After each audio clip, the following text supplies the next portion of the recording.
Hi friends. RRB வந்து பார்த்தீங்கன்னா 2024 கேலண்டரில் சொன்ன மாதிரி வந்து பார்த்தீங்கன்னா எல்லா ஜாப் நோட்டிஃபிகேஷனும் வெளியிட்டிருந்தாங்க. அதில் 2 ஜாப் நோட்டிஃபிகேஷன் மட்டும் வெளியிடல. இப்போதைக்கு ஷார்ட் நோட்டிஃபிகேஷன் மட்டும் அறிவிச்சிருக்காங்க. ஓகேங்களா?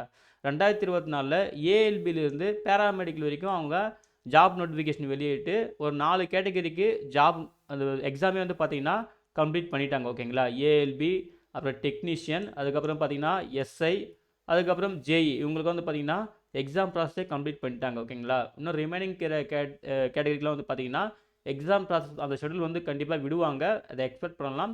இப்போது அந்த 2024 அந்த கேலண்டரில் வந்து பார்த்தீங்கன்னா அதாவது லெவல் 1 அதுக்கப்புறம் மினிஸ்ட்ரியல் அண்ட் ஐசோலேட்டட் கேட்டகரி. ஓகேங்களா? Level 1 group D. ஸோ இதெல்லாம் வந்து பெண்டிங்கில் இருக்குது. ஸோ இதுக்கான ஷார்ட் நோட்டிஃபிகேஷன் நம்ம ஆர்ஆர்பி வந்து ஆல்ரெடி அறிவிச்சிருந்தாங்க. ஓகேங்களா? நம்ம லாஸ்ட் வீடியோவில் வந்து பார்த்தீங்கன்னா மினிஸ்ட்ரியல் ஐசோலேட்டட் கேட்டகரி பற்றி நம்ம பார்த்துருந்தோம். அதே போல் இப்போ வந்து பார்த்தீங்கன்னா லெவல் 1 இந்த கேட்டகரிக்கான முக்கியமான விவரங்களை நம்ம பார்க்கலாம். சரிங்களா? ஆர்ஆர்பி வந்து ஷார்ட் நோட்டிஃபிகேஷன் வந்து வெளியிட்டிருக்காங்க. ஓகேங்களா? இது வந்து எம்ப்ளாய்மெண்ட் அட்வைஸ்மெண்ட் நோட்டிஃபிகேஷனில் வந்திருக்கு. ஸோ அதை பற்றின முக்கியமான விவரங்களை நம்ம பார்க்கலாம். ஓகேங்களா? ஸோ இந்த லெவல் 1 ஓகேங்களா? Level 1 of 7th CPC pay matrix அப்படின்னு சொல்லுவாங்க. ஓகேங்களா? நோட் பண்ணிக்கோங்க. அதாவது requirement of various post in level 1 of 7th CPC pay matrix அப்படின்னு சொல்லுவாங்க. இதுதான் வந்து இந்த குரூப் டி கேட்டகரியில் வரும். ஓகேங்களா?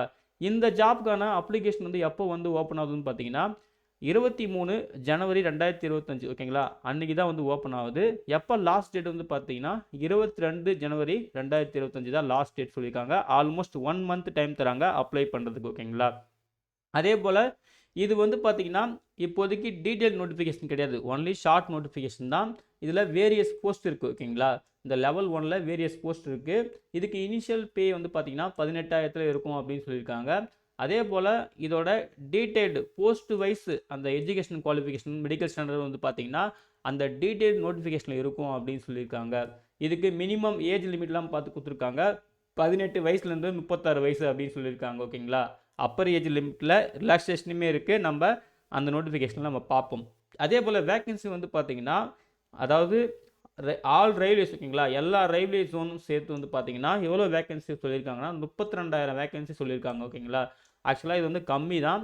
அது வந்து 2019 வந்து பார்த்தீங்கன்னா ஆல்மோஸ்ட் 1 லேக் கிட்ட வந்து வேக்கன்சி சொல்லியிருந்தாங்க. இப்போ வந்து 32,000 தான் சொல்லியிருக்காங்க. இதுவும் அப்ராக்சிமேட் தான் சொல்லியிருக்காங்க. ஓகேங்களா? ஒன்ஸ் டீட்டெயில் நோட்டிஃபிகேஷன் வந்த அப்புறம் தான் பார்த்தீங்கன்னா நம்மளுக்கு வந்து எவ்வளோ வேக்கன்சின்னு நம்மளுக்கு தெரியும். ஓகேங்களா? ஸோ இந்த வேக்கன்சி அதாவது ஆர்ஆர்பியில் இந்த கேட்டகரி ஜாப் வந்து பார்த்தீங்கன்னா 8வது கேட்டகரியில் வரும். ஓகேங்களா? அதாவது 8 அப்படின்னு சொல்லியிருக்காங்க. CN number 08/2024. ஏன்னா இது வந்து 2024 கேலண்டர் படி அவங்க வந்து அறிவிச்சிருக்காங்க இல்லையா? அதனால் 2024 தான் வந்து இது வந்து வரும். ஓகேங்களா? ஸோ அதான் அவங்க தெளிவாக சொல்லியிருக்காங்க. அதே போல் இந்த லெவல் 1 குரூப் டி லெவல் 1க்கு வந்து பார்த்தீங்கன்னா நீங்கள் என்ன ரெக்ரூட்மெண்ட் ப்ராசஸ் அதுக்கான வழி என்ன அப்படின்னு சொல்லிட்டு நம்ம பார்க்கலாம். இதுக்கு வந்து சிபிடி எக்ஸாம் வந்து இருக்குது. ஸோ நீங்கள் வந்து அப்ளை பண்ணுறதுக்கு வந்து பார்த்தீங்கன்னா ஃபீஸ் பே பண்ணுற மாதிரி இருக்கும். அது வந்து பாருங்கள் SC ST, PWD candidate, female candidate, transgender, ex-serviceman இவங்களுக்குலாம் வந்து பார்த்தீங்கன்னா அப்புறம் எக்கனாமிக்கலி பேக்வர்ட் கிளாஸஸ் சரிங்களா மைனாரிட்டி கம்யூனிட்டின்னு சொல்லிட்டு இவங்களுக்குலாம் வந்து 250 ரூபா ஃபீஸ்ன்னு சொல்லியிருக்காங்க. இவங்களை தவிர்த்து மற்ற எல்லா கேண்டிடேட்டுக்கும் பார்த்தீங்கன்னா 500 ரூபா ஃபீஸ்ன்னு சொல்லியிருக்காங்க. ரயில்வே எக்ஸாம் பொறுத்த வரைக்கும் உங்களுக்கும் காமனாக தெரிஞ்சிருக்கும்னு நினைக்கிறேன். அதாவது ஒன்ஸ் நம்ம அப்ளிகேஷன் வந்து அப்ளை பண்ணி முடிச்சிருவோம். சிபிடி வந்து அட்டன் பண்ணிட்டீங்கன்னா ஓகேங்களா? சிபிடி வந்து அப்பீர் ஆகிட்டீங்க, ப்ரெசென்ட் ஆகிட்டீங்க, அட்டன் பண்ணி முடிச்சிட்டிங்கன்னா உங்களுக்கு இந்த ஃபீஸ்லேருந்து ரீஃபண்ட் பண்ணுவாங்க. இப்போ நீங்கள் 500 ரூபா பே பண்ணுற கேட்டகரினா உங்களுக்கு 400 ரூபா ரீஃபண்ட் பண்ணுவாங்க. நீங்கள் 250 ரூபா பே பண்ணுற கேட்டகரினா உங்களுக்கு 250 ரூபா ரீஃபண்ட் பண்ணுவாங்க. ஓகேங்களா? இதுக்கு நீங்கள் சிபிடி அட்டன் பண்ணணும். அட்டன் பண்ணி முடிச்சதுக்கப்புறம் இந்த அப்ளிகேஷன் ஃபீஸ் வந்து பார்த்தீங்கன்னா ரீஃபண்ட் பண்ணுவாங்க. ஓகேங்களா? ஸோ இது ஜஸ்ட்டு ஷார்ட் நோட்டிஃபிகேஷன் தான். டீட்டெயில் நோட்டிஃபிகேஷன் வந்து பார்த்தீங்கன்னா ஜூன் அவங்க வந்து பப்ளிஷ் பண்ணுவோம் அப்படின்னு சொல்லியிருக்காங்க. ஓகேங்களா? அப்புறம் அப்ளை பண்ணுற ப்ரொசீஜர் எல்லாமே வந்து பார்த்தீங்கன்னா அந்த டீட்டெயில் நோட்டிஃபிகேஷனில் இருக்கும் அப்படின்னு சொல்லியிருக்காங்க. அதே போல் நீங்கள் ஆர்ஆர்பி வெப்சைட்டை மட்டும் கரெக்டாக வந்து செக் பண்ணிகிட்டே இருங்க. நமக்கு வந்து பார்த்தீங்கன்னா சென்னை ஜோன் சரிங்களா? நம்ம சென்னை ஜோன்னாவோ சதர்ன் ரீஜன். ஸோ கரெக்டாக வந்து ஆர்ஆர்பி வெப்சைட் வந்து செக் பண்ணுங்கள் அப்படின்னு சொல்லியிருக்காங்க. ஓகேங்களா? மேற்கொண்டு வந்து பார்த்தீங்கன்னா முக்கியமான தகவல் என்னென்னு வச்சிங்களேன், அப்ளை பண்ணுறம்போது நிறைய பேருக்கு வந்து மிஸ்டேக்ஸ் வருது. அதாவது மொபைல் நம்பர் லாஸ்ட் ஆகிடுச்சு, இமெயில் ஐடி வந்து தெரியல, இமெயில் ஐடி பாஸ்வேர்ட் மறந்துச்சு, இந்த மாதிரிலாம் நிறையா ப்ராப்ளம் இருக்குது. அதனால் வந்து இப்போவே அவங்க சொல்லியிருக்காங்க நீங்கள் வந்து உங்கள் மொபைல் நம்பர் இமெயில் ஐடி தயவு செஞ்சு கரெக்டாக ஆக்டிவில் வச்சுக்கோங்க. அதை கரெக்டாக நீங்கள் அப்ளை பண்ணும்போது கொடுத்துட்டு அப் டு செலெக்ஷன் ப்ராசஸ் வரைக்கும் ஆக்டிவில் கரெக்டாக மெயின்டைன் பண்ணிக்கிங்கன்னு சொல்லிட்டு அகைன் வந்து இப்போ வந்து அவங்க நோட்டிஃபை பண்ணுறாங்க ஓகேங்களா. ஏன்னா இது நிறையா ப்ராப்ளம் வந்துகிட்டே இருக்குது. ஏன்னா இப்போ ஜாப் அப்ளை பண்ணதுக்கப்புறம் அதுக்கப்புறம் எக்ஸாம் ப்ராசஸ் ஸ்டார்ட் ஆகுது இல்லையா, அந்த டைமில் ரிஜிஸ்ட்ரேஷன் நம்பர் தெரியல, அதுக்கப்புறம் பாஸ்வேர்டு எடுக்க முடியல, இந்த மாதிரி ஓடிபி வரதுக்கு மொபைல் நம்பர் இல்லை, இமெயில் ஐடி வந்து ஒர்க் ஆகலை, இந்த மாதிரி நிறையா ப்ராப்ளம் வருது. அதனால் இந்த 2 விஷயத்த தெளிவாக நோட் பண்ணிக்கோங்க. அடிஷ்னலாக ஒரு விஷயம் சொல்கிறேன், ஃபோட்டோகிராஃப் சரிங்களா. நீங்கள் அப்ளை பண்ணும்போது அப்லோட் பண்ணுறீங்க பார்த்தீங்களா, அந்த ஃபோட்டோ உங்கள் பாஸ்போர்ட் சைஸ் ஃபோட்டோ என்ன ஃபோட்டோ அப்லோட் பண்ணுறீங்களோ அந்த ஃபோட்டோவை மினிமம் ஒரு 10 காப்பியாவது வச்சுக்கோங்க. ஒரு நல்லது தான் சரிங்களா, சேஃபாக வச்சுக்கோங்க. இதுவும் ஒரு முக்கியமான விஷயம். அப்புறம் வேலிட் ப்ரூஃப் ஓகேங்களா, ஆதார் கார்டு, அப்புறம் இன்னொரு வேலிட் ப்ரூஃப் பேன் கார்டு இல்லை டிரைவிங் லைசன்ஸ், இந்த மாதிரி ஒரிஜினல் வந்து பார்த்திங்கன்னா கம்பல்சரி சேஃபாக வச்சுக்கோங்க. இதெல்லாம் வந்து ஆர்ஆர்பி எக்ஸாமுக்கும் ரொம்ப ரொம்ப நல்லது சரிங்களா. அதுக்கப்புறம் ஒரு பழைய நோட்டிஃபிகேஷன் சரிங்களா, 2019 நோட்டிஃபிகேஷன் இதே தான், லெவல் 1 சிபிசி பே மேட்ரிக்ஸ் சரிங்களா, குரூப் டி. ஸோ அதில் வந்து பார்த்தீங்கன்னா அவங்க சொல்லியிருப்பாங்க, இதில் வந்து வேக்கன்சி வந்து பாருங்கள் ஜோன் வைஸ், அதாவது சென்ட்ரல் ரயில்வே, ஈஸ்ட் சென்ட்ரல் ரயில்வேன்னு சொல்லிட்டு ஒரு 16 கேட்டகரி அந்த ரயில்வே ஜோன் வைஸ் வந்து வெளியிட்டிருந்தாங்க. மொத்தம் வந்து பார்த்தீங்கன்னா 1,03,769 வேக்கன்சி வந்து சொல்லியிருந்தாங்க ஓகேங்களா அந்த டைமில். இதுக்கான ரெக்யர்மெண்ட் ப்ராசஸ் வந்து பார்த்தீங்கன்னா ஃபஸ்ட்டு வந்து சிபிடி சரிங்களா, கம்ப்யூட்டர் பேஸ்டு டெஸ்ட் இருக்கும், அதுக்கப்புறம் ஃபிசிக்கல் எஃபிஷியன்சி டெஸ்ட் இருக்கும், பிஇடி இருக்கும், அப்புறம் டாக்குமெண்ட் வெரிஃபிகேஷன், ஃபைனலாக வந்து பார்த்தீங்கன்னா மெடிக்கல் எக்ஸாமினேஷன்ஸ் இருக்கும் சரிங்களா. மொத்தம் 4 ஸ்டேஜ். இந்த 4 ஸ்டேஜ் நீங்கள் கம்ப்ளீட் பண்ணதான் உங்களுக்கு வந்து ஜாப் வந்து அப்பாயின்மெண்ட் கிடைக்கும் அப்படின்னு சொல்லியிருக்காங்க ஓகேங்களா. அதையும் நோட் பண்ணிக்கங்க. இதுக்கான மெடிக்கல் ஸ்டாண்டர்டுமே இங்கே கொடுத்துருக்காங்க பழைய நோட்டிஃபிகேஷனில். ஸோ புது நோட்டிஃபிகேஷன் மட்டும் நம்ம அதுலேயும் பார்த்துறோம் சரிங்களா. ஸோ நீங்கள் என்ன போஸ்ட்டுக்கு அப்ளை பண்ணுறீங்களோ அந்த போஸ்ட்டில் மெடிக்கல் ஸ்டாண்டர்ட் A2வா, A3யா, இல்லை B1ஆ, இல்லை B2வா, C1ஆ, C2வான்னு கொடுத்துருப்பாங்க. ஸோ அதை வந்து நீங்கள் தெளிவாக செக் பண்ணிக்கணும். இதுதான் உங்களுக்கான மெடிக்கல் ஸ்டாண்டர்ட் ஓகேங்களா.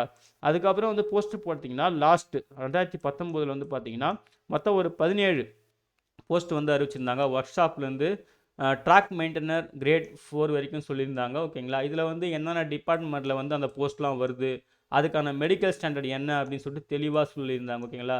அதே போல் நீங்கள் பிடபிள்யூடி கேட்டகரியாக இருந்தீங்கன்னா உங்களுக்கு என்ன மாதிரி டிசேபிலிட்டி கேட்டகரிலாம் இருக்கலாம் அப்படின்னு சொல்லிட்டு சொல்லியிருந்தாங்க. ஸோ அதையுமே வந்து நீங்கள் தெளிவாக செக் பண்ணிக்கலாம் ஒன்ஸ் டீட்டெயில் நோட்டிஃபிகேஷன் அவைலபிளாக ஆனதுக்கப்புறம் ஓகேங்களா.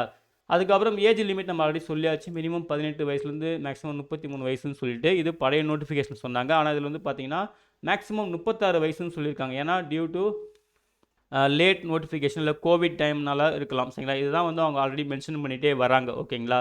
ஸோ அதான் அங்கேயும் தெளிவாக சொல்லியிருக்காங்க.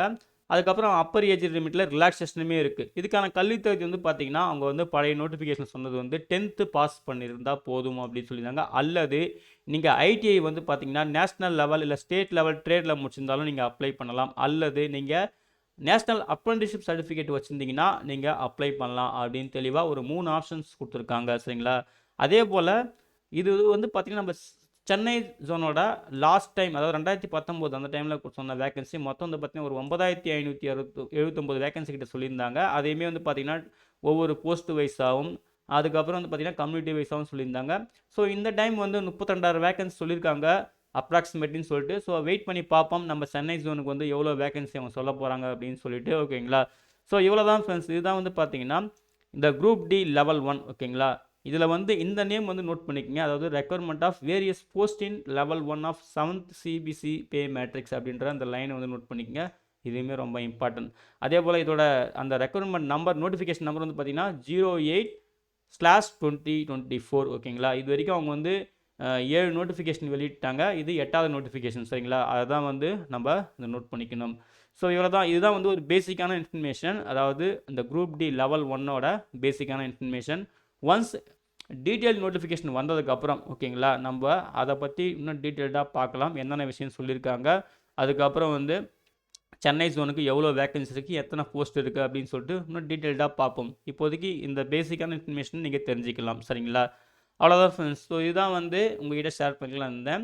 இந்த வீடியோ பிடிச்சிருந்தா மறக்காமல் லைக் பண்ணுங்கள், மறக்காமல் உங்கள் ஃப்ரெண்ட்ஸுக்கும் ஷேர் பண்ணுங்கள். அட்லீஸ்ட் ஏதாவது ஒருத்தருக்காவது ஹெல்ப்ஃபுல்லாக இருக்கும் ஓகேங்களா. உங்களுக்கு ஏதாவது டவுட் இருந்தால் கமெண்ட் செக்ஷனில் கமெண்ட் பண்ணுங்கள், என்னால் முடிஞ்ச கிளாரிஃபிகேஷன் தரேன் சரிங்களா. ஓகே ஃப்ரெண்ட்ஸ், இந்த எல்லா எக்ஸாம் நல்லா ப்ரிப்பேர் பண்ணுங்கள். தேங்க்யூ.